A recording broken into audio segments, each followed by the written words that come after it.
بسم اللہ الرحمن الرحیم الحمد للہ رب العالمین الصلاة والسلام علی رحمت للعالمین حبیبنا وحبیب رب العالمین خاتم الانبیاء والمرسلین امام الاولین والآخرین سید الرسل والنبیین سیدنا ومولانا ومأوانا وملجانا محمد وعلى آلہ الطیبین الطاہرین وعلى صحابته الصديقين الصادقين وعلى كل من تبعهم بإحسان إلى يوم الدين وبعد.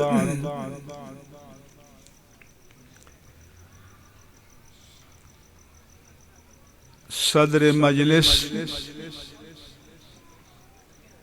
جناب پیر سید خلیق ضیاء شاہ صاحب، جامعہ مسجد سیدۃ النساء کی انتظامیہ کے تمام عہدیداران و اراکین،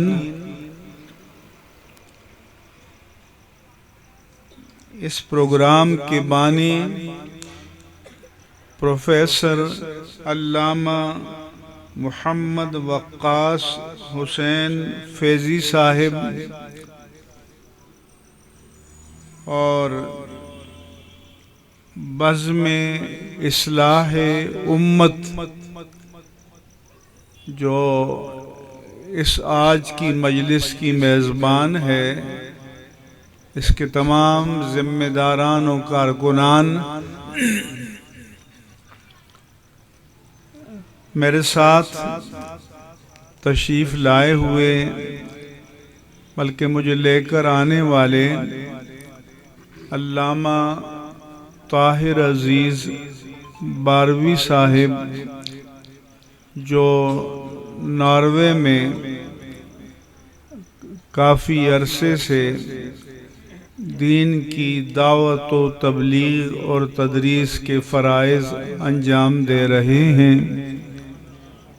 اور لاہور سے آئے ہوئے علامہ غلام مرتضیٰ صاحب اس مجلس میں موجود دیگر قابل احترامات و تکریمات حضرات علماء کرام، مشائخ اعظام، معززین علاقہ اور جملہ حاضرین مجلس، السلام علیکم ورحمۃ اللہ وبرکاتہ.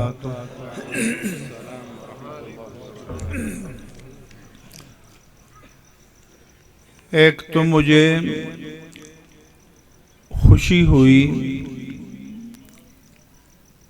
کہ اس مجلس کا عنوان ہے اصلاح امت، اور یہاں کے آستانے سے وابستگان نے اصلاح امت کا بیڑا اٹھایا ہے. اللہ کرے کہ سارے پیرخانے اور آستانے اصلاح امت کے اس مشن کا حصہ بنے۔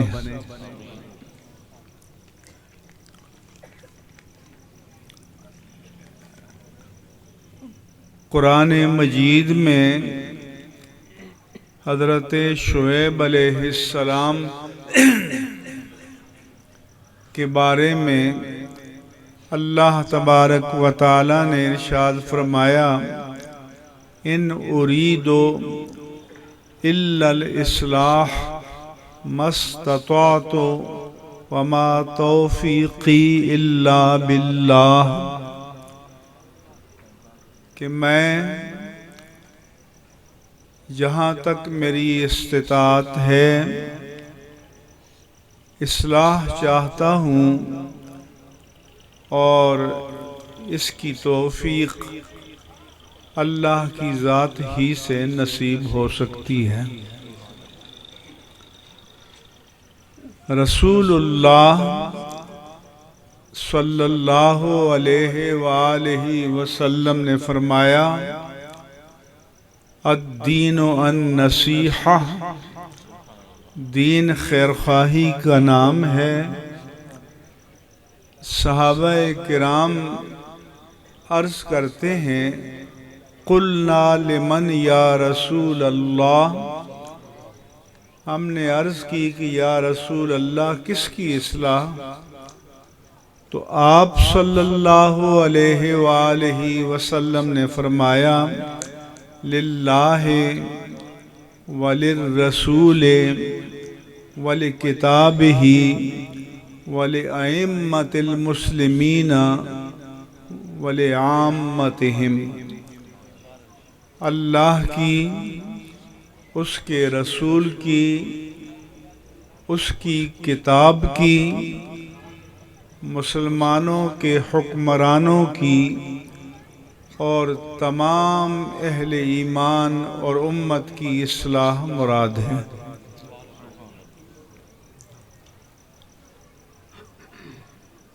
اصلاح پہلے اپنی ذات سے شروع کرنی چاہیے۔ ایک حدیث پاک میں ہے، بزم رسالت مآب صلی اللہ علیہ وآلہ وسلم سجی ہوئی تھی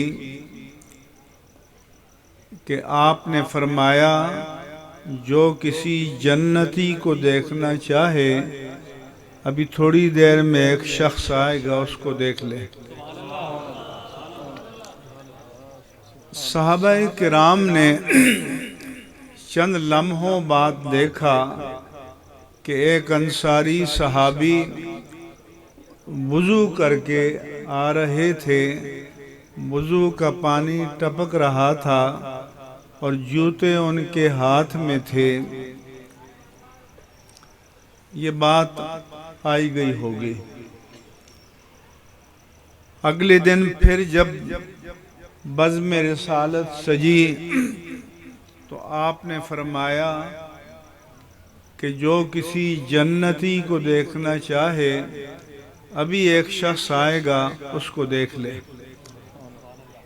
دیکھا تو وہی انصاری جو کل آیا تھا، وضو کر کے آیا، پانی ٹپک رہا تھا، ہاتھ میں جوتے تھے، اور پھر گزر گئے۔ حدیث مبارک میں آتا ہے کہ تیسرے دن جب پھر بزم رسالت سجی تو حضور نے فرمایا کہ جو کسی جنتی کو دیکھنا چاہے ابھی ایک صاحب آئیں گے، ان کو دیکھ لیں۔ تیسرے دن پھر وہی انصاری صحابی نمودار ہوئے۔ حضرت عبداللہ بن عمر کہتے ہیں کہ عشاء کی نماز پڑھ کر میں ان کے پیچھے ہو لیا۔ چلتے چلتے وہ اپنے گھر کے دروازے پر پہنچے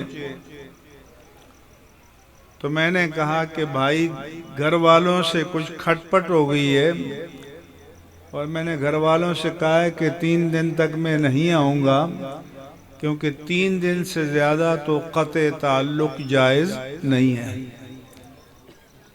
تو آپ مجھے 3 دن کے لیے ٹھکانہ دے دیں۔ انہوں نے کہا جاؤ۔ ایک رات گزری، دوسری رات گزری، تیسری رات گزری۔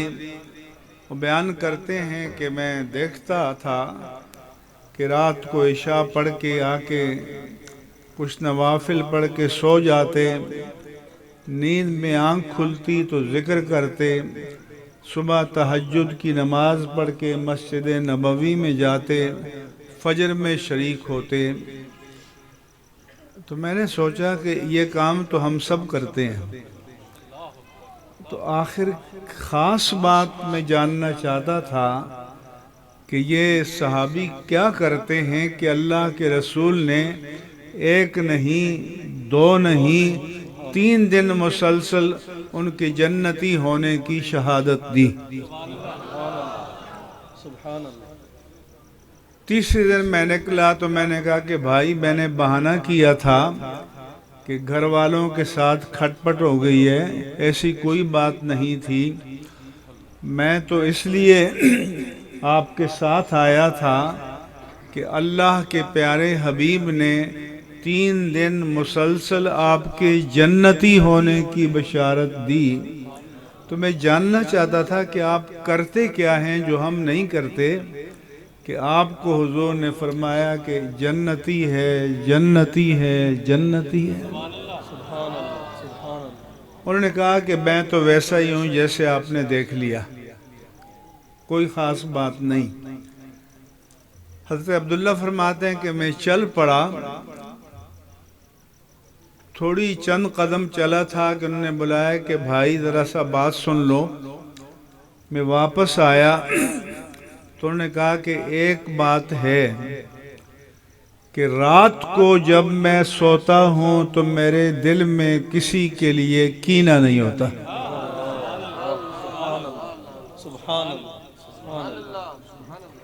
حضرت عبداللہ بن عمر نے کہا بس یہی تیرا کمال ہے۔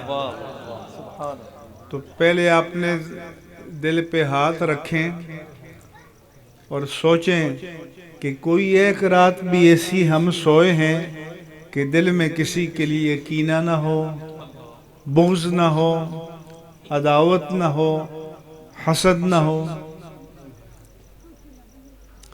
جبکہ جنتیوں کے بارے میں قرآن نے فرمایا وَنَزَعْنَا مَا فِي صُدُورِهِم مِّن غِلٍّ إِخْوَانًا عَلَى سُرُرٍ مُتَقَابِلِينَ، ہم ان کے دلوں سے کینہ نکال دیں گے اور وہ جنت کی مسندوں پر بھائیوں کی طرح آمنے سامنے بیٹھے ہوں گے۔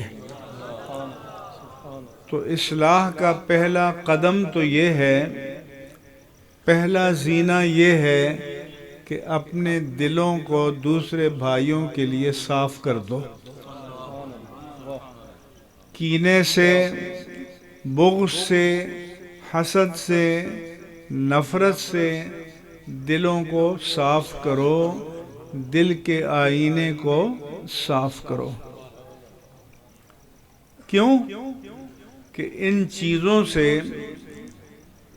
دل داغدار ہو جاتے ہیں، دل پر دھبا پڑ جاتا ہے۔ تو مومن کی شان کیا ہے کہ اگر میں نے اور آپ نے سفید کپڑا پہنا ہے اور کہیں ایک داغ لگ جائے تو ہماری نظر اسی پر پڑتی ہے کہ بھئی میں مجلس میں بیٹھا ہوں، کوئی اور تو اس داغ کو نہیں دیکھ رہا۔ تو جب دل کا آئینہ صاف ہو تو ایک داغ بھی چین سے بیٹھنے نہیں دیتا، اور جب دل کا آئینہ موٹر میکینک کی طرح کے لباس کی طرح 500 داغ دھبے لگے ہوں تو 4 اور بھی لگ جائیں تو کوئی فرق محسوس ہوگا؟ تو پہلا قدم اصلاح کا اپنی ذات سے شروع کرو، امت کی اصلاح خود ہو جائے گی۔ امت میرا اور آپ کا نام ہے۔ دوسرا زینہ یہ ہے کہ ہم اپنی ماضی کا جائزہ لیں، اپنے دماغ کی اسکرین پر اپنی زندگی کی فلم چلائیں اور دیکھیں کہ ہم کیا کیا کرتے آئے ہیں، کیا ہمارے کرتوت تھے، کون سے ہم نے جرائم کیے، کون سے ہم نے گناہ کیے، اور پھر ان پر توبہ کریں۔ آج کل اس قوم نے توبہ بھی اللہ سے خود کرنے نہیں ہے، یہ نعت خوانوں کے ذمہ لگا دی ہے۔ یا تو اسٹوڈیوز میں بٹھا دیتے ہیں یا جلسے کے اسٹیج پہ وہ کہتے ہیں میری توبہ قبول ہو، میری توبہ قبول ہو، میری توبہ قبول ہو۔ یہ کون سی توبہ ہے بھائی کہ ایک نعت خواں بیٹھ کے پوری قوم کی توبہ کر لے، سب کی توبہ ہو جائے؟ اور آج تو رات بھی شب برات ہے۔ سبحان اللہ سبحان اللہ۔ تو توبہ کہتے ہیں رجوع کرنے کو۔ توبہ کے کیا معنی ہیں؟ زور سے رجوع کرنا، لوٹنا، پلٹ آنا، یعنی شرک سے توحید کی طرف، کفر سے اسلام کی طرف، نفاق سے ایمان کی طرف، فسق و فجور سے نیکی کی طرف، معصیت سے جزا کی طرف لوٹ آنا، یعنی پچھلی زندگی کو طلاق دے دیں اور ایک نئی زندگی شروع کرنے کے لیے آپ تیار ہو جائیں، اللہ سے عہد کریں۔ تو اس کا معنی نہیں ہے کہ یا اللہ ہماری توبہ قبول فرما۔ توبہ قلبی عمل کا نام ہے۔ کس کا ہے؟ توبہ روحانی عمل کا نام ہے۔ کس کا ہے؟ روحانی عمل کا۔ یہ ایک اسپریچول ایکسرسائز ہے۔ سب سے پہلے اپنے ماضی کے گناہوں کا اعتراف کرنا۔ کیا کرنا؟ قانون کی زبان میں اس کو کنفیشن کہتے ہیں، کیونکہ جو جرم کا اعتراف نہ کرے اس کی توبہ کی نوبت ہی نہیں آئے گی۔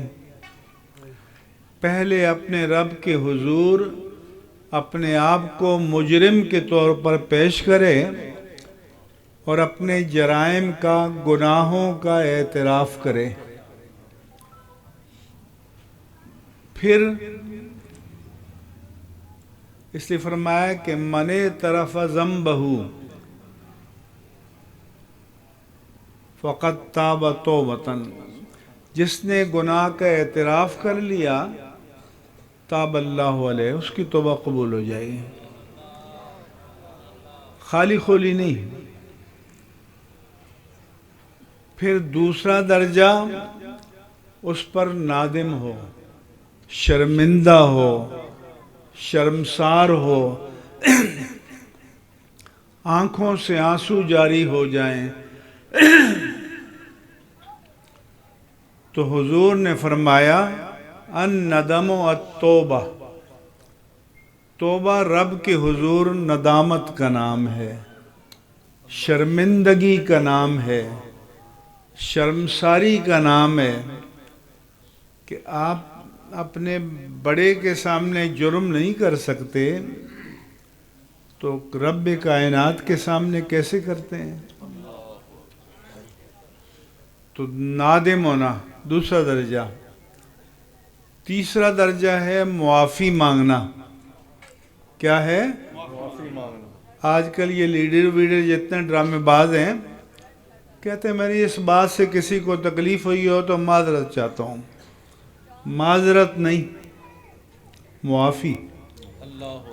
معذرت کہتے ہیں ایکسکیوز کرنا، عذر پیش کرنا، جسٹیفائی کرنا، جواز تلاش کرنا، جیسے 11ویں پارے میں ہے کہ یا تذرون الیکم اذا رجعتم الیہم قل لا تعتذروا، کہ جب آپ واپس جائیں گے غزوہ تبوک کے پس منظر میں وہ عذر پیش کریں گے کہ جہاد میں کیوں نہیں شریک ہوئی، میں بیمار تھا، بیوی بیمار تھی، بخار تھا، کھانسی تھی، میں دور مویشیوں کے پاس گیا ہوا تھا، فلاں بہانہ تھا۔ تو اللہ نے فرمایا کہ پیارے حبیب ان سے کہو کہ یہ عذر پیش کرنے کی ضرورت نہیں ہے، قد نبأنا اللہ من اخبارکم، اللہ نے تمہارے بارے میں مجھے سب کچھ بتا دیا ہے۔ فَسَيَرَى اللَّهُ عَمَلَكُمْ وَرَسُولُهُ، اب اللہ اور اس کا رسول یہ زبانی اعتذار نہیں، تمہارے عمل کو دیکھیں گے۔ یہ تیسرا درجہ۔ چوتھا درجہ اس گناہ کا ازالہ کرنا، جس کو کمپنسیشن کہتے ہیں، تلافی کرنا۔ اگر ماضی میں نمازیں نہیں پڑھیں تو اب قضا پڑھنا، روزے نہیں رکھے تو قضا رکھنا، زکوٰۃ نہیں دی تو اب اس کو ادا کرنا، حج نہیں کیا اور توفیق ہے تو حج کرنا، کسی کا حق مارا ہے تو اس کے حق کو لوٹانا۔ تلافی کے بغیر توبہ نہیں ہے، ورنہ تو بس ایک نعت خواں کافی ہے آپ کے لیے، میری توبہ قبول ہو، میری توبہ قبول ہو۔ اور بیگمات جو ہے سر پہ دوپٹہ رکھ کے بیٹھ جاتی ہیں تو کہتی ہیں ہماری بھی ہو گئی ہے۔ یہ چوتھا درجہ ہے۔ پانچواں درجہ اللہ تعالیٰ سے عہد کرنا کہ آئندہ میں تیری بندگی کروں گا، آئندہ اے مولا تیری اور تیرے حبیب کی اطاعت کروں گا اور نافرمانی نہیں کروں گا۔ مگر اس پیمان پر اترنا بھی ہم جیسے کمزور بندوں کے بس کی بات نہیں ہے، تو چھٹا یہ ہے کہ اللہ سے توفیق طلب کرنا کہ یا اللہ میں جو تجھ سے پیمان وفا باندھ رہا ہوں تو تو مجھے اس پر تا حیات قائم رہنے کی توفیق عطا فرما۔ یہ 6 شرطیں ہیں توبہ کی۔ یہ قلبی عمل ہے، روحانی عمل ہے، اس لیے امام اہل سنت مجدد دین و ملت امام احمد رضا خان قادری محدث بریلی رضی اللہ تعالیٰ عنہ نے لکھا کہ لفظ توبہ نہ ضروری نہ کافی، یعنی اگر توبہ کا لفظ زبان پر لائے بغیر یہ 6 اقدامات آپ کر لیں توبہ ہو گئی، اور اگر یہ 6 اقدامات نہ کریں اور کہیں کہ توبہ توبہ توبہ توبہ تو یہ کافی نہیں ہے۔ اللہ پاک فرماتا ہے کہ انما التوبۃ علی اللہ للذین یعملون السوء بجہالہ ثم یتوبون من قریب، اللہ تعالیٰ نے ان لوگوں کی توبہ قبول فرمانا اپنے ذمہ کرم پر لے لیا ہے جو نادانی میں گناہ کر بیٹھتے ہیں لیکن جیسے ہی احساس ہوتا ہے توبہ کر لیتے ہیں۔ فرمایا کہ فَأُولَئِكَ يَتُوبُ اللَّهُ عَلَيْهِمْ وَكَانَ اللَّهُ تَوَّابًا رَحِيمًا، اللہ تعالیٰ ان کی توبہ قبول فرماتا ہے اور وہ توبہ قبول کرنے والا ہے، مہربان ہے۔ میں کہ وَلَيْسَتِ التَّوْبَةُ لِلَّذِينَ يَعْمَلُونَ السَّيِّئَاتِ حَتَّى إِذَا حَضَرَ أَحَدَهُمُ الْمَوْتُ، اللہ فرماتا ہے کہ میں نے ان کی توبہ قبول کرنا اپنے ذمہ کرم پر نہیں لیا جو زندگی بھر گناہ کیے چلے جاتے ہیں، یہاں تک کہ جب موت سر پہ آ کھڑی ہو، سکرات موت طاری ہو جائے، پھر کہے کہ یا اللہ توبہ، فرمایا کہ نہیں۔ اس لیے حضور نے فرمایا کہ ان اللہ یقبل توبۃ العبد ما لم یغرغر، کہ اللہ تعالیٰ اس وقت تک بندے کی توبہ قبول فرماتا ہے جب تک کہ غرغرہ یا سکرات موت کی کیفیت طاری نہ ہو جائے، کیونکہ جب سکرات موت کی کیفیت طاری ہوتی ہے تو پھر کچھ غیبی چیزیں فرشتے نظر آنے لگتے ہیں، پھر وہ ایمان بالغیب نہیں رہتا، اس وقت کی توبہ قبول نہیں ہے۔ پہلے توبہ کرو وَلَلَّذِينَ يَمُوتُونَ وَهُمْ كُفَّارٌ، اور ان کی توبہ بھی قبول نہیں ہے کہ جن کی موت کفر پر واقع ہو۔ اِنَّا أَعْتَدْنَا لَهُمْ عَذَابًا أَلِيمًا، ہم نے ان کے لیے دردناک عذاب تیار کر رکھا ہے۔ سورۃ الفرقان میں فرمایا کہ وَالَّذِينَ لَا يَدْعُونَ مَعَ اللَّهِ إِلَٰهًا آخَرَ، اللہ کے محبوب بندے، مقبول بندے، پیارے بندے، چہیتے بندے وہ ہیں کہ جو اللہ کے ساتھ کسی کو شریک نہیں ٹھہراتے۔ وَلَا يَقْتُلُونَ النَّفْسَ الَّتِي حَرَّمَ اللَّهُ إِلَّا بِالْحَقِّ، قتل ناحق نہیں کرتے، اس جان کو جسے اللہ نے حرام قرار دیا ہے اسے قتل نہیں کرتے۔ وَلَا يَزْنُونَ، اور زنا اور بدکاری بھی نہیں کرتے۔ وَمَن يَفْعَلْ ذَلِكَ، جو یہ گناہ کرے گا، یضاعف لہ العذاب یوم القیامہ، قیامت کے دن ان کا عذاب ڈبل ٹرپل ملٹی پلائی ہوتا جائے گا۔ وَيَخْلُدْ فِيهِ مُهَانًا، اور ذلیل و رسوا ہو کر اس عذاب میں ہمیشہ رہیں گے۔ مگر میرے رب فرمایا کہ اِلَّا مَن تَابَ، مگر جو توبہ کر لے، زبانی نہیں، جو بھی میں نے بتائی ہے، جو ایسی توبہ کر لے، وَآمَنَ، اور ایمان لے آئے، وَعَمِلَ عَمَلًا صَالِحًا، پھر اس توبہ پر کاربند رہے، فَأُولَئِكَ يُبَدِّلُ اللَّهُ سَيِّئَاتِهِمْ حَسَنَاتٍ، اللہ فرماتا ہے کہ تم تو گناہوں کی معافی کی بات کرتے ہو، ہم تمہارے گناہوں کے بدلے میں تمہیں نیکیاں عطا فرما دیں گے۔ سبحان اللہ۔ ایسا کوئی داتا ہے کہ جرم پر انعام دے دے؟ واہ واہ۔ حدیث پاک میں آتا ہے کہ اللہ ایک بندے کو بلائے گا، فرشتوں سے فرمائے گا اس کی چارج شیٹ پڑھو۔ آج کل آپ کہتے ہیں نا، خان صاحب سے کہتے ہیں آپ آ جاؤ تاکہ چارج شیٹ آپ کو پڑھ کے سنا دیں۔ ایڈکشن کہتے ہیں اس کو۔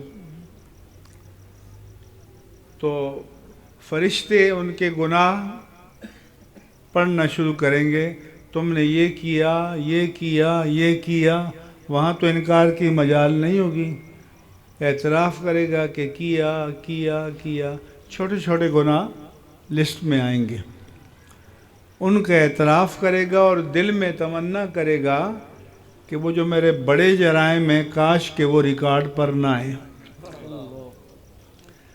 جب یہ چھوٹے گناہ گن لیے جائیں گے تو اللہ فرشتوں سے فرمائے گا کہ ان کے بدلے میں اس کو نیکیاں دے دو۔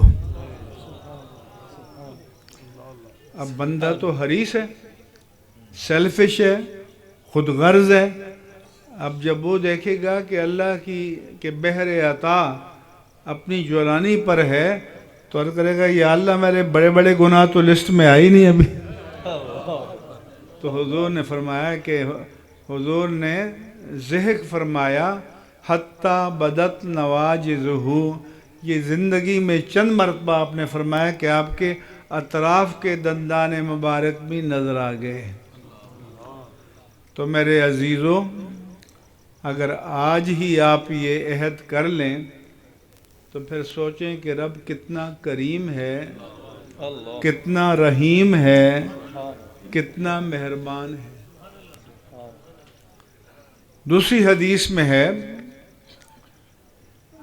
کہ اللہ تعالیٰ فرشتوں کو بھیجتا ہے کہ ذرا میرے بندوں کے حالات کا جائزہ لو. فرشتے کہتے ہیں کہ تاندلے والا میں ایک مجلس ذکر و فکر برپا تھی، لوگ دین کی باتیں کر رہے تھے. تو اللہ فرشتوں سے کہتا ہے، فرماتا ہے تم گواہ رہنا میں نے ان کو معاف کر دیا. سبحان اللہ سبحان اللہ سبحان اللہ. فرشتے کہتے ہیں کہ یا اللہ، ایک بندہ ایسا بھی تھا کہ جو اس محفل ذکر میں، فکر میں، واعظ میں، تذکیر میں شریک ہونے نہیں آیا تھا، ایسے ہی گزر رہا تھا تو بائی دوے بیٹھ گیا کہ دیکھو یہ لوگ کیا کر رہے ہیں. اللہ نے فرماتا ہے اسے بھی بخش دو.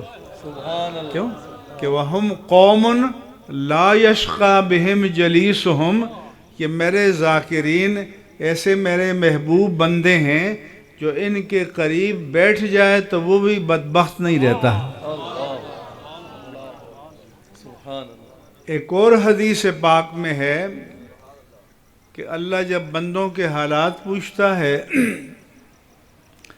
تو بندے کہتے ہیں کہ یا اللہ تیرا ایک بندہ بڑا عجیب ہے، وہ گناہ کرتا ہے اور پھر توبہ کر لیتا ہے، سچی توبہ، وہ والی نہیں آپ والی، لیکن پھر توبہ توڑ دیتا ہے اور گناہ کرتا ہے، پھر خیال آتا ہے تو توبہ کر لیتا ہے، پھر کچھ وقت گزرتا ہے تو توبہ ٹوٹ جاتی ہے اور گناہ میں لگ جاتا ہے، پھر احساس ہوتا ہے تو توبہ کر لیتا ہے. یہ اس کی پریکٹس ہے. تو فرشتے تو رپورٹ کر رہے ہیں نا کہ یہ بڑا گستاخ بندہ ہے، 10 بار وعدہ کر کے توڑ دیتا ہے. تو اللہ فرماتا ہے کہ اے میرے فرشتوں، تم نے یہ تو دیکھا کہ یہ پیمان وفا باندھ کر توڑ دیتا ہے، لیکن یہ نہیں سوچا یہ پلٹ کر میری طرف آتا ہے. سبحان اللہ سبحان اللہ. تو اس لیے تو آتا ہے کہ اس کا ایمان ہے کہ میرا ایک رب ہے جو معاف کرنے والا ہے.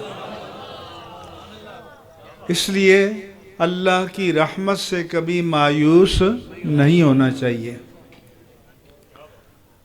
اللہ کی رحمت سے ہمیشہ امید لگائے رکھنا چاہیے اور مایوس نہیں ہونا چاہیے. یہ مسلمانوں کا شعار اور مسلمانوں کا طریقہ ہونا چاہیے. عزیزان گرامی،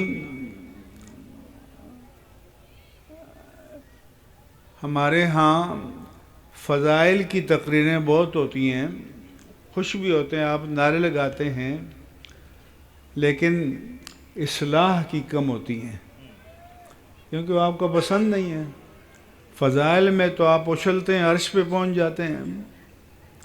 میں ایک مرتبہ گیا، مجھ سے پہلے ایک بڑے زبردست خطیب بیان کر رہے تھے اور لوگ نعرے لگا رہے تھے اچھل اچھل کے.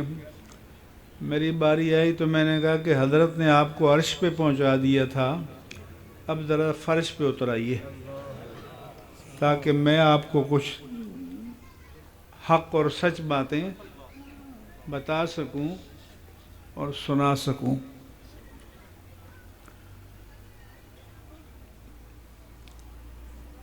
حدیث پاک میں آتا ہے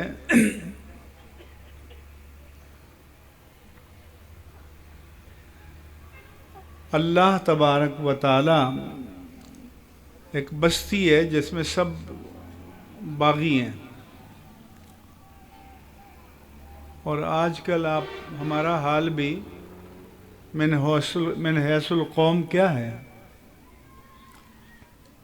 یہ جو آج یہاں بیٹھے ہیں مسجدوں میں نظر آتے ہیں،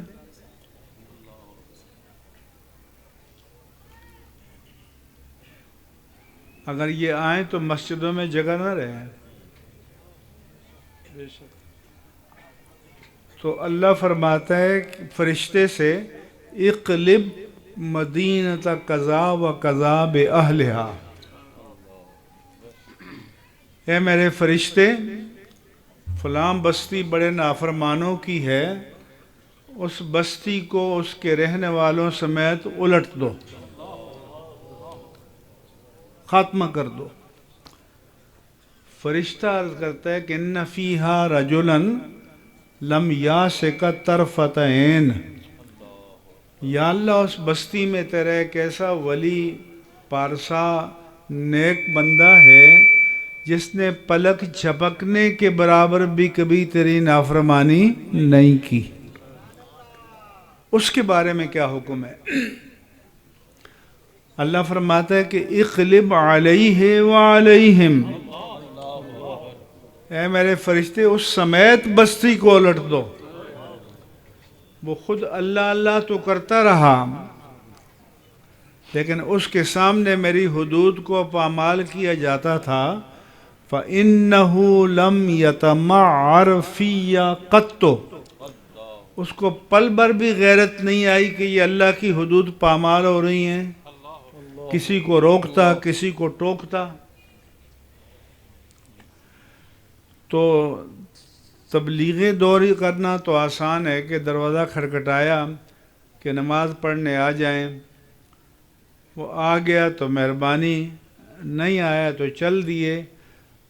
فقیران آئے صدا کر چلے، میاں خوش رہو ہم دعا کر چلے۔ تو مشکل کام ہے برائی سے روکنا۔ کیا کام مشکل ہے؟ برائی سے روکنا۔ حضرت ناراض نہ ہو جائیں، غصے میں نہ آ جائیں۔ کوئی چودھری ہے، وڈیرا ہے، بیوروکریٹ ہے، تو امام صاحب ممبر پر سوچتے ہیں کہ اگر میں نے ڈائریکٹ فائر کیا تو ناراض ہو جائیں گے، تو یا بندے کو راضی کرو یا رب کو راضی کرو، کیا منافقت نہیں چل سکتی کہ اللہ کی حدود پامال ہوں اور ہمیں غیرت نہ آئے، ہم بے چین نہ ہوں۔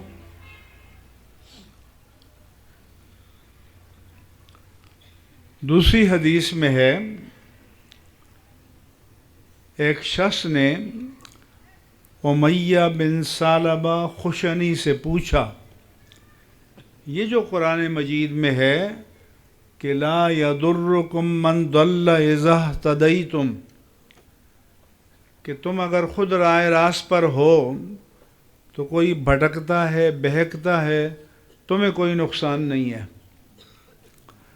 جس کو اردو میں کہتے ہیں کہ تجھ کو پرائی کیا پڑی اپنی نہ بیڑ تو اس نے مطلب یہ سمجھا کہ کیا اس کا مطلب ہے کہ ہم سب سے لا تعلق ہو جائیں، بس چلہ کاٹتے رہیں، اللہ اللہ کرتے رہیں، جان چھوٹ جائے گی۔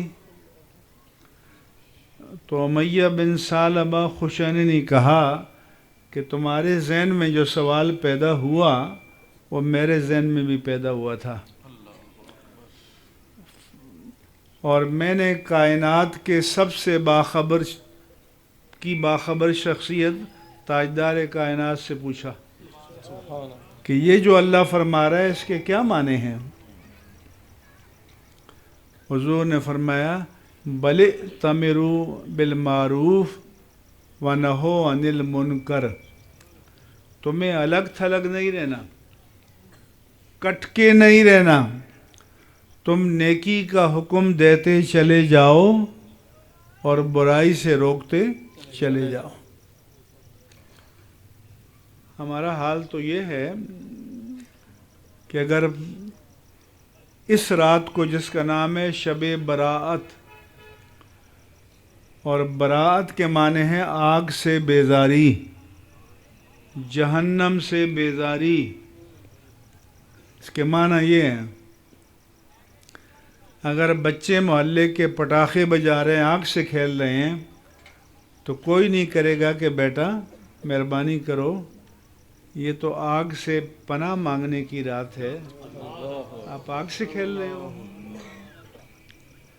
اس دکاندار کے پاس جائیں جو پٹاخے بیچ رہا ہے آگ کے کھلونے، جو قانوناً بھی منع ہے کہ ہمارے بھائی یہ کام نہ کرو، پھول بیچو، خوشبو بیچو،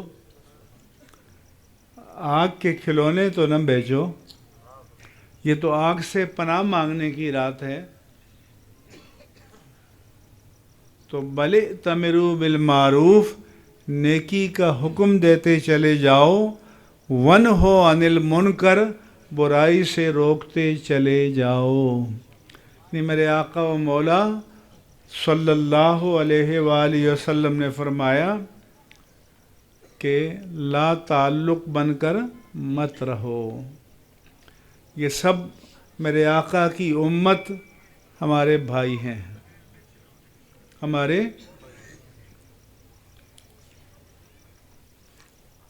قرآن مجید نے دو چیزوں کو فرقان کہا ہے، ایک قرآن اور ایک یوم الفرقان، یوم بدر، غزوہ بدر کا دن۔ غزوہ بدر میں کیا تھا؟ ادھر حضرت ابو بکر صدیق اور ادھر ان کا بیٹا، ادھر عبداللہ اور ادھر ان کا باپ، ادھر حضرت علی اور ادھر ان کے بھائی عقیل، ادھر اللہ کے حبیب، ادھر ان کے چچا عباس۔ تو جو رشتے انسان کو دنیا میں جوڑتے ہیں، نسب کا رشتہ، قرابت کا رشتہ، زبان کا رشتہ، وطن کا رشتہ، سب رشتے موجود۔ تو پھر لڑائی کس بات کی تھی؟ لڑائی یہ تھی کہ یہ سارے رشتے مسلم، ان کی اہمیت مسلم، لیکن اگر یہ ایمان کے رشتے سے ٹکرا جائیں، ان سب کو قربان کر دیا جائے گا۔ ایک صحابی نے اپنے باپ کو قتل کیا ہے، اس لیے قرآن نے کہا کہ یہ حق اور باطل کے درمیان فرق کرنے والا دن تھا۔ ایک بار پھر اپنے دل پر ہاتھ رکھو اور پوچھو کہ آپ یہ کر سکتے ہو کہ دو بندے لڑیں اور آپ کا بھائی غلطی پر ہو اور آپ اس کو ٹوک دیں، آپ اس کو روکیں، آپ تو بھائی کے ساتھ کھڑے ہو جائیں گے؟ ایمان اس کا نام نہیں ہے۔ حضور نے فرمایا کہ لیس منا من مات عصبیتاً، جو عصبیت پر مرا وہ ہم میں سے نہیں ہے۔ لیس منا من قاتل عصبیتاً، جو عصبیت پر جس نے جنگ کی وہ ہم میں سے نہیں ہے۔ عرض کیا گیا کہ یا رسول اللہ صلی اللہ علیہ وسلم مل عصبیہ، عصبیت کیا ہے؟ میرے آقا نے فرمایا ان تعین اخاک علی ظلم، کہ تم ظلم پر اپنے بھائی کی مددگار بن جاؤ اور مظلوم کے مخالف ہو جاؤ۔ اس دیہاتی معاشرے میں یہی ہوتا ہے یا نہیں ہوتا؟ بولو. تو یہ تو ہم کر رہے ہیں، یہ اسی سے اللہ کے رسول نے منع کیا، قرآن نے منع کیا، رب نے منع کیا، دین نے منع کیا. تو حضور نے فرمایا کہ حتی اذا رأیتم شحا مطاعا، ہاں جب اتنا مشکل دور آ جائے کہ آپ دیکھو کہ کمینوں کی باتیں مانی جا رہی ہیں. آپ کے لیڈر کیسے ہیں؟ ایک لیڈر نے نوجوانوں کے اخلاق کو کتنا برباد کر دیا ہے، کتنی تباہی سے دوچار کر دیا ہے. وَالدُّنْيَا مُؤْسَرَةً، اور دنیا کو آخرت پر ترجیح دی جائے. وَإِعْجَابَ كُلِّ ذِي رَائٍ بِرَائِهِ، اور ہر آدمی حق اور باطل کے کسوٹی پر پرکھے بغیر کہے کہ جو میں کہہ رہا ہوں وہی ٹھیک ہے. تو میرے آقا نے فرمایا کہ جب جرائم یہاں تک پہنچ جائیں تو فرمایا کہ علیک نفسک ودع امر العوام، پھر اپنے آپ کو بچاؤ، پھر چھوڑ دو، بس نہیں چل رہا. فَمِن وَرَاءَكُمْ أَيَّامُ الصَّبْرِ، اب اس کے بعد صبر کے دن ہیں. کیوں؟ کہ فرمایا کہ اب دین پر چلنا اتنا مشکل ہو جائے کہ جیسے آگ کے کھولتے انگارے کو مٹھی میں لینا، لے سکتے ہو؟ بولو. تو فرمایا کہ جب دین پر چلنا اتنا مشکل ہو جائے تو اس وقت جو دین پر قائم رہے گا اسے 50 افراد کے برابر ثواب ملے گا. صحابہ نے عرض کی یا رسول اللہ صلی اللہ علیہ وسلم، کیا اس دور کے 50 افراد کے برابر؟ فرمایا نہیں ہے میرے صحابہ، تمہارے 50 افراد کے برابر. سمجھ آ رہی ہے؟ تو اگر آج آپ دین پر کھڑے ہو جائیں، جبکہ صحابہ کی نیکی کی قیمت کیا ہے؟ فرمایا کہ لو انفق احد مثل احد ذهبا ما بلغ مد احدکم ونصیفہ، کہ اے میرے صحابہ، میری صحبت کی برکت سے، میرے نور نبوت کے فیضان سے تمہارے قلب اور روح اتنے پاکیزہ ہیں، اخلاص کوٹ کوٹ کر بھرا ہوا ہے کہ تم 2-4 کلو جو خرچ کرو، کوئی بعد میں آنے والا احد پہاڑ کے برابر سونا بھی صدقہ کر دے تو تمہارے اجر کو نہیں پا سکتا. آج لوگ صحابہ کے لیے عدالت قائم کر رہے ہیں، ڈوب مرنا چاہیے.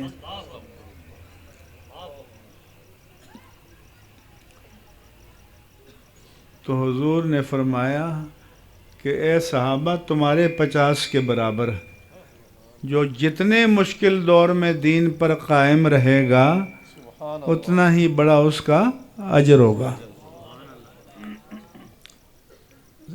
صحابہ کی بڑی شان ہے، انہوں نے اللہ کے رسول کو اپنے درمیان اٹھتے بیٹھتے، سوتے جاگتے، بزم میں، رزم میں، خلوت میں، جلوت میں، یہاں تک کہ جبریل امین کو آپ کے زانو سے زانو ملا کر ادب سے بیٹھ کر سوال کرتے ہوئے دیکھا بشکل بشری. تو ان کی کیا بات ہے؟ ہر کوئی فدا ہے بن دیکھے، دیدار کا عالم کیا ہوگا، جب حسن تھا ان کا جلوہ نما، دیدار کا عالم کیا، انوار کا عالم کیا ہوگا. مگر آپ کا حصہ میرے آقا نے بچا کر رکھا ہے. یہ مت سمجھنا کہ سب لوٹ گئے وہ. میرے آقا و مولا صلی اللہ علیہ وسلم سے پوچھا گیا من اشد الناس حبا لک یا رسول اللہ. یا رسول اللہ آپ کا سب سے بڑا عاشق کون ہے؟ تو ہمارے ذہن میں تو یہ آئے گا کہ جناب ابو بکر کا نام لیں گے، جناب عمر کا نام لیں گے، جناب عثمان کا لیں گے، جناب علی کا لیں گے رضی اللہ عنہم، طلحہ کا لیں گے، زبیر کا لیں گے، سعد کا لیں گے، عبد الرحمن کا لیں گے، خالد بن ولید کا لیں گے رضی اللہ عنہم. لیکن میرے آقا نے فرمایا کہ ناسن یکونون من ورائی، یہ وہ لوگ ہیں جو میرے بہت بعد میں آئیں گے. یتمنون ان یرونی بانفسہم واموالہم، وہ تمنا کریں گے کہ یا اللہ یہ جو متاع حیات و کائنات ہے، یہ جو زندگی ہے، یہ جو مال و متاع ہے، یہ سب قربان ہو جائے اور آقا کے دیدار کی ایک جھلک نصیب ہو جائے.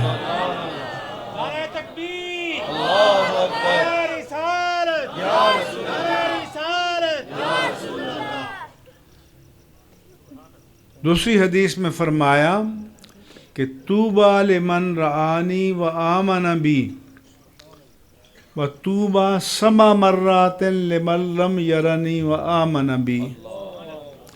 جو مجھے دیکھ کر مجھ پر ایمان لائے ان کے لیے ایک بشارت، اور جو بن دیکھے مجھ پر ایمان لائے ان کے لیے 7 بشارتیں. سبحان اللہ. زندہ باد زندہ باد. بولو بولو بولو. نیکیوں کا بازار سجا ہے، شٹر بھی ڈاؤن نہیں ہے، کھلے ہیں. جو مال چاہو اپنے دامن میں سمیٹ لو. ہے کوئی خوش نصیب جو عہد کرے؟ بولو. یا اللہ اپنے ان حبیب کے غلاموں کو اس عہد پر قائم رہنے کی توفیق عطا فرما. یہ تو وہ رات ہے کہ اللہ کے رسول نے فرمایا کہ ان اللہ ینزل الی سماء الدنیا لیلۃ النصف من شعبان. اللہ شعبان کی 15ویں رات کو آسمان دنیا پر نزول اجلال فرماتا ہے جیسا کہ اس کی شان کے لائق ہے، اور ندا آتی ہے حل من سائل فوتی ہے، ہے کوئی مانگنے والا کہ میں اسے عطا کر دوں. تو کتنے بد نصیب ہوگی یہ مخلوق کہ رب پکارے کہ ہے کوئی مانگنے والا اور یہ سوئے رہیں، غافل رہیں. حل من سائل فوتی ہے، ہم تو مائل بکرم ہے کوئی سائل ہی نہیں، راہ دکھلائیں کسے کوئی راہ روے منزل ہی نہیں ہے. حل من مسترزق فارزقہ، ہے کوئی روزی کی کشادگی مانگنے والا کہ رزق واسع عطا کر دوں. حل من مستشف فاشفہ، ہے کوئی شفا مانگنے والا کہ میں اسے شفا دے دوں. الا من قضا و قضا الا مبتلن، ہے کوئی مصیبت کا مارا کہ میں اس کے درد کا درما کروں. تو میرے عزیزو، چند لمحے خلوت میں ہو جاؤ. امام اہل سنت کے بھائی تھے مولانا حسن رضا خان.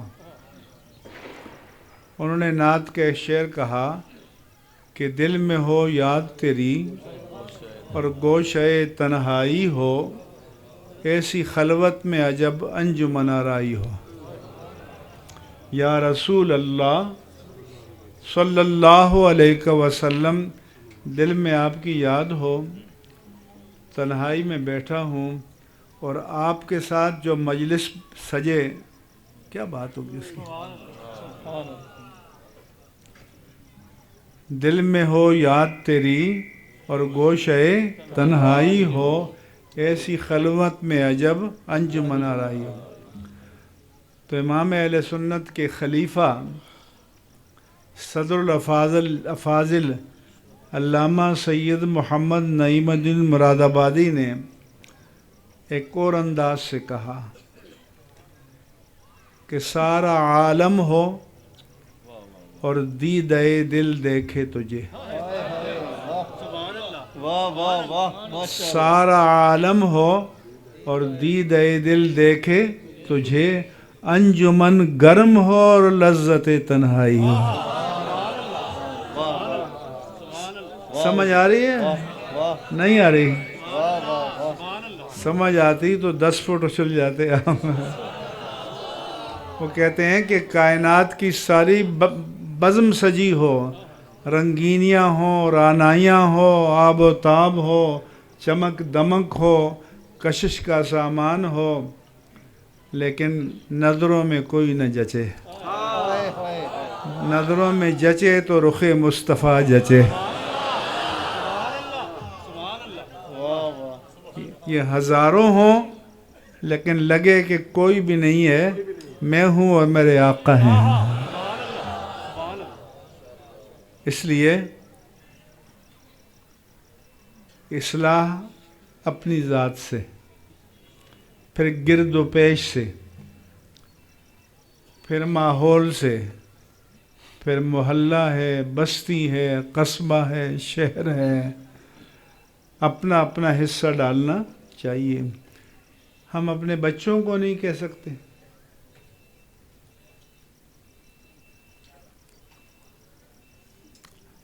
آج عالم یہ ہو گیا ہے کہ اسمارٹ فون بچے کے پاس بھی ہے، تو پہلے ماہرین نفسیات ٹی وی پر کرا کر کہتے تھے کہ ماں باپ کے پاس بچوں کے لیے ٹائم نہیں ہے، بچوں کو ٹائم دینا چاہیے.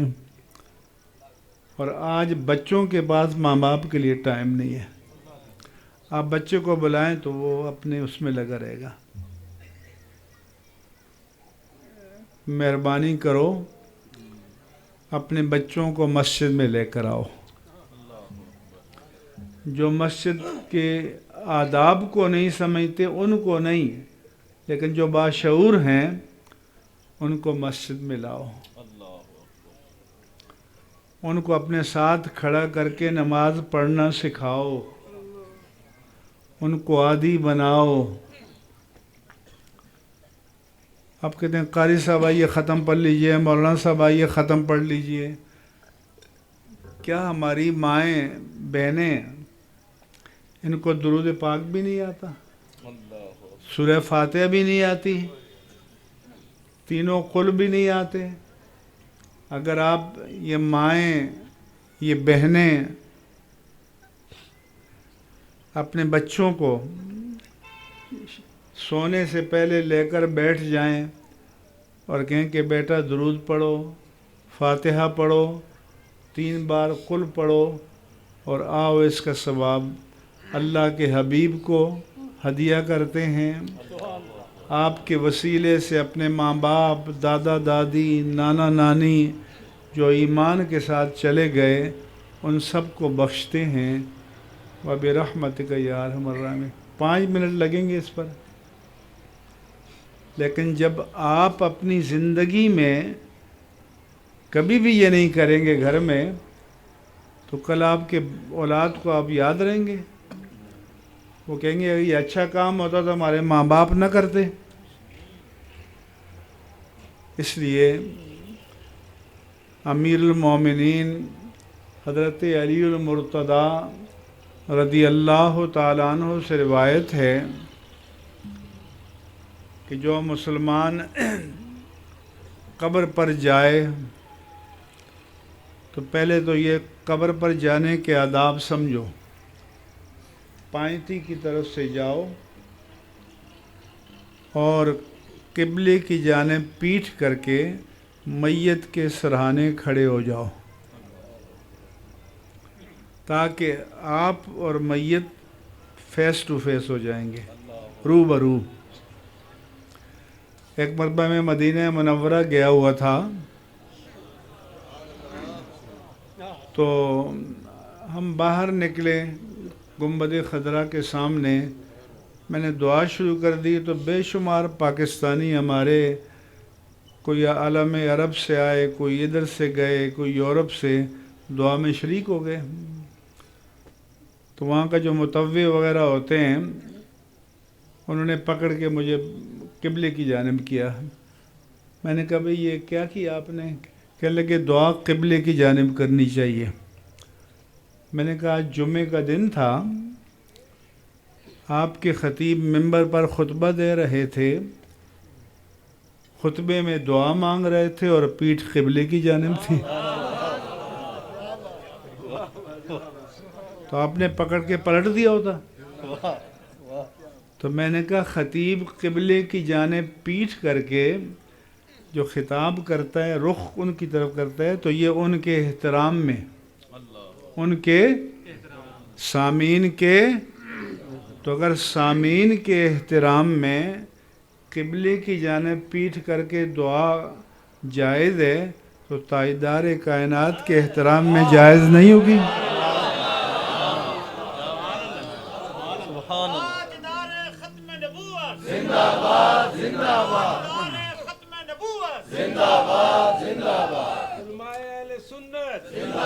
وہ متوع صاحب جو ہے خاموش ہو کے چلے گئے، مہربانی فرمائی. تو اس لیے قبلے کی جانب پشت کر کے اور میت کی جانب رخ کر کے کھڑے ہو جاؤ.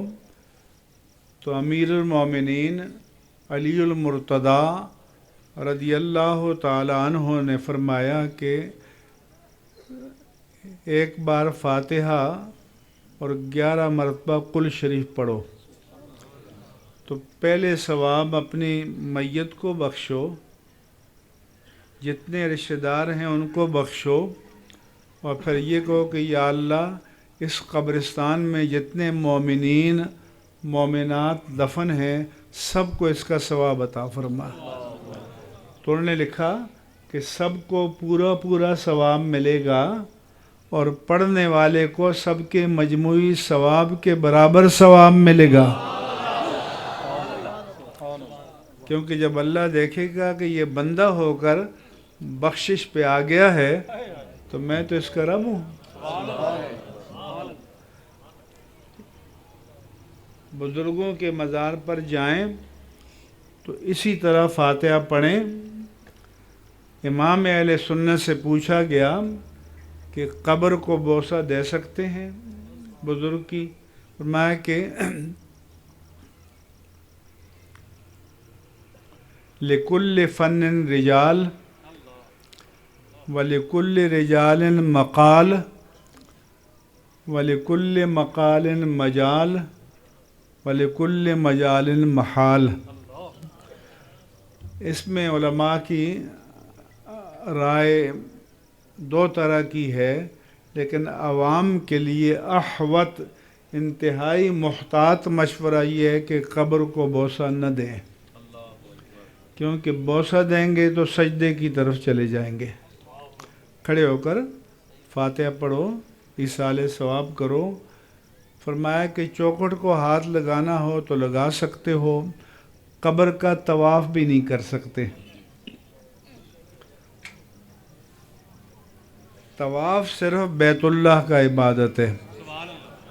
مدینہ منورہ میں روضہ رسول کا طواف بھی عبادت نہیں ہے. ہمارے لوگ جاتے ہیں تو وہ موقع ملتا ہے تو جالیوں پر ہاتھ پھیرتے ہیں. اور آپ لوگوں نے نغمے بنا رکھے ہیں کہ ٹھہر جا پہرے دارا سانو روزی دی جالی چم لین دے.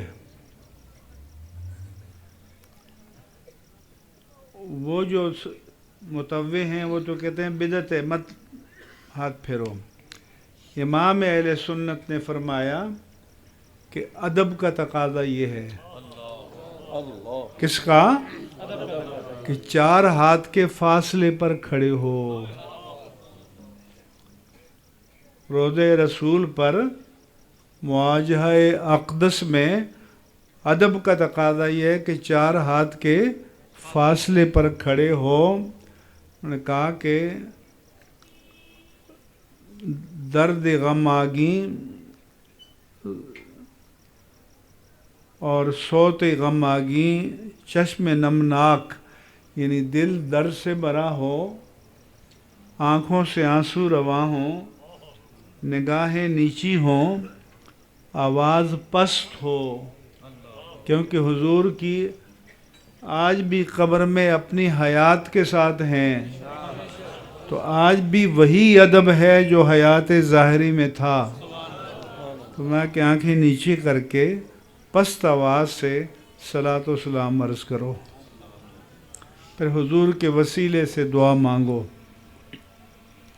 یاد رکھنا، جو ادب شریعت کی حدود کو توڑ کر کیا جائے وہ ادب نہیں ہے. وہ ادب تو گانے والوں سے دین مت سیکھو، کیا بات. دین علماء سے سیکھو، علماء سے جانو، اور پھر مانو، عمل بھی کرو. اور اس مجذوب قوم کا عالم یہ ہے، میں کہا کرتا ہوں، شاہ محمود قریشی صاحب بھی سال میں ایک دن پگڑی باندھ کے بیٹھ جاتے ہیں اور مریضوں کو جنت چھوڑاتے ہیں. پھر سال بھر خود بھی فارغ، مرید بھی فارغ. تو یہ قوم اندھی ہو گئی ہے. اندر تو ہم نہیں جھانک سکتے، آنکھیں تو اندھی نہیں ہیں. کیا ان کا چہرہ مصطفیٰ کے مطابق ہے؟ بولو. تو میرے آقا پوچھیں گے نہیں آپ سے؟ کیا. تو کم از کم اسے پیر بناؤ جس کا ظاہر تو شریعت کے مطابق ہو، جس کا عمل تو شریعت کے مطابق ہو. یہاں یہ ہے کہ صاحبزادہ ہے، شہزادہ ہے، میرزادہ ہے، پیرزادہ ہے، حضرت زادہ ہے. یہ کہاں سے ہو گیا بھائی؟ آپ مجھے بتائیں کہ صدر کا بیٹا ڈیو پروسیس سے گزرے بغیر صدر بن سکتا ہے؟ جج کا بیٹا ڈیو پروسیس سے گزرے بغیر جج بن سکتا ہے؟ جنرل کا بیٹا جنرل بن سکتا ہے؟ تو کیا پیر کے لیے کوئی پروسیس نہیں ہے؟ چپڑاسی یا قاصد کے لیے بھی کم از کم میٹرک تعلیم ہے، اور پیر طریقت کے لیے کچھ بھی نہیں ہے، فارغ. نہ شریعت کی پابندی، نہ علم، نہ تقوی، کچھ بھی نہیں. اس لیے تو تباہی آئی ہے نا. دوسروں کے ادارے بڑے بڑے کیوں ہیں؟ کہ وہ اپنے وسائل مدارس پر، مساجد پر، لٹریچر پر خرچ کرتے ہیں، اور آپ ان بے عمل بدعمل سجادوں پر جا کر لٹاتے ہو. اس کا بھی حساب لیا جائے گا. اور میں اللہ کی حجت قائم کر کے جا رہا ہوں آپ پر. آپ یہ نہیں کہہ سکیں گے کہ کسی نے بتایا نہیں تھا. اس لیے یہ رات ذکر و فکر کی رات ہے، عبادت کی رات ہے، حقیقی توبہ کی رات ہے. جب حکم ہوا کہ توبوا الی اللہ توبۃ نصوحا، کہ توبہ نصوح کرو، خالص توبہ کرو، تو صحابی نے اللہ کے حبیب سے پوچھا کہ یا رسول اللہ توبہ نصوح کیا ہے؟ فرمایا کہ جس معصیت کی وادی کو چھوڑ کر آئے ہو دوبارہ پلٹ کر اس طرف نہیں جانا، جس گناہ کو چھوڑ کر توبہ کی ہے، جس طرح تھن سے نکلا ہوا دودھ کا قطرہ واپس تھن میں نہیں جاتا حدیث میں ہے، اس طرح تمہیں واپس اس طرف پلٹ کر نہیں جانا چاہیے۔ اگر یہ انقلاب برپا ہو گیا ہے تو یہ توبۃ النصوح ہے، یہ توبہ کاملہ ہے، اور اس سے انقلاب آتا ہے، زندگی بدل جاتی ہے۔ التائب من الذنب کمن لا ذنب لہ، توبہ کرنے والا گناہوں سے اس طرح پاک ہو جاتا ہے جیسے گناہ کیا ہی نہیں ہے۔ حضرت عمرو بن عاص کہتے ہیں میں حضور کی بارگاہ میں اسلام قبول کرنے آیا، میں نے عرض کی یا رسول اللہ ابسط یدک لأبایعک، آپ ہاتھ بڑھائیں تاکہ میں آپ کے ہاتھ پر بیعت کر لوں۔ فبسط یدہ، آقا نے ہاتھ پھیلا دیا۔ فقبض یدہ، عمرو بن عاص نے اپنا ہاتھ کھینچ لیا۔ حضور نے پوچھا کہ بھئی یہ کیا ہو گیا؟ آپ نے خود ہی تو کہا تھا کہ میں بیعت کرنا چاہتا ہوں اور آپ نے ہاتھ کھینچ لیا۔ انہوں نے کہا کہ اشترط، کیا کہا؟ اشترط۔ دنیا کا قرینہ یہ ہے کہ شرط دینے والا لگاتا ہے۔ کون لگاتا ہے؟ دینے والا۔ اور تاجدار کائنات کا طریقہ یہ ہے کہ شرط لینے والا لگاتا ہے۔ فرمایا ماذا تشترط، عمر شرط کیا ہے؟ کہا کہ مجھے گارنٹی چاہیے کہ جو ماضی میں میں نے گناہ کیے ہیں ان کا کیا بنے گا؟ میرے آقا نے فرمایا اما تعلم ان الاسلام یہدم ما کان قبلہ، عمر تمہیں پتہ نہیں ہے کہ اسلام ماضی کی سلیٹ کو صاف کر دیتا ہے، پاک کر دیتا ہے۔ والہجرت یہدم ما کان قبلہ، ہجرت ماضی کے گناہوں کو معاف کر دیتی ہے۔ الحج یہدم ما کان قبلہ، تو توبہ سچی کرنی چاہیے، توبۃ النصوح کرنی چاہیے۔ اور یہ جو اصلاح امت کا عنوان رکھا ہے یہ بہت پیارا ہے، مجھے بہت پسند ہے، میرے دل کو لگتا ہے ہر پیر کو یہ کام کرنا چاہیے۔ جو پیرخانے ہیں سچے ان کو یہ کام کرنا چاہیے، اس کی ضرورت ہے۔ ہمارا تو یہ ہے کہ لنگر کے بغیر 2 گھنٹے دین کی بات سننے نہیں آ سکتے، تو جو قورمے اور پلاؤ کے بغیر 2 گھنٹے دین کے لیے نہ دے سکے وہ جان دیں گے، مال دیں گے؟ تو اس لیے دین کی بات۔ ایک مرتبہ مجھے ایک اور لوگوں نے بلایا ایک ایشو پر کہ شریعت کیا، اس کا نفاذ کیوں اور کیسے۔ میں نے خطاب کیا، بہت بڑا مجمع تھا، خطاب ختم ہوا، لوگ نکلے اپنی اپنی راہ چل دیے۔ تو کم از کم وہ قورمے اور پلاؤ کے بغیر دین کی بات سننے آ جاتے ہیں، ہمارے لوگ یہ بھی نہیں کرتے، تو اور کیا قربانی دو گے آپ؟ یہ چند کلمات میں نے اللہ کی توفیق سے عرض کیے۔ وما علی الا البلاغ المبین۔ بس ابھی تھوڑی دیر میں دعا 10 منٹ بعد پھر آپ ہی دعا کر دیجیے. یار ہم اسٹوڈیو میں نکلنا جائیں. صرف 10 منٹ.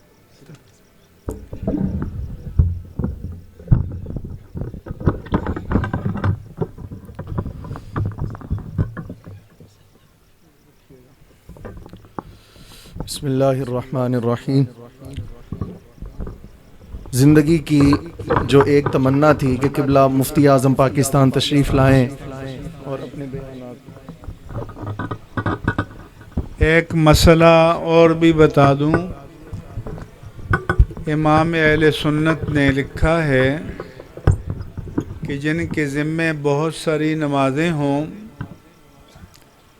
اور وہ توبہ کر کے اللہ سے پیمان وفا باندھ لے تو ہر نماز کے ساتھ کم از کم ایک نماز قضا کرے, 2 کرے, 3 کرے. یہ نیت کرے کہ پہلی نماز فجر جو مجھ سے قضا ہوئی یا آخری نماز فجر جو مجھ سے قضا ہوئی. بہت زیادہ نمازیں ہیں. قرات مختصر کر لے, رکوع میں 1 تسبیح پڑھ لے, سجدے میں 1 تسبیح پڑھ لے, اتحیات کے بعد اللہم صلی علی محمد پڑھ کے سلام پھیر لے, قنوت میں اللہم اغفر لی پڑھ لے, لیکن چھوڑے نہیں, پڑھ لے.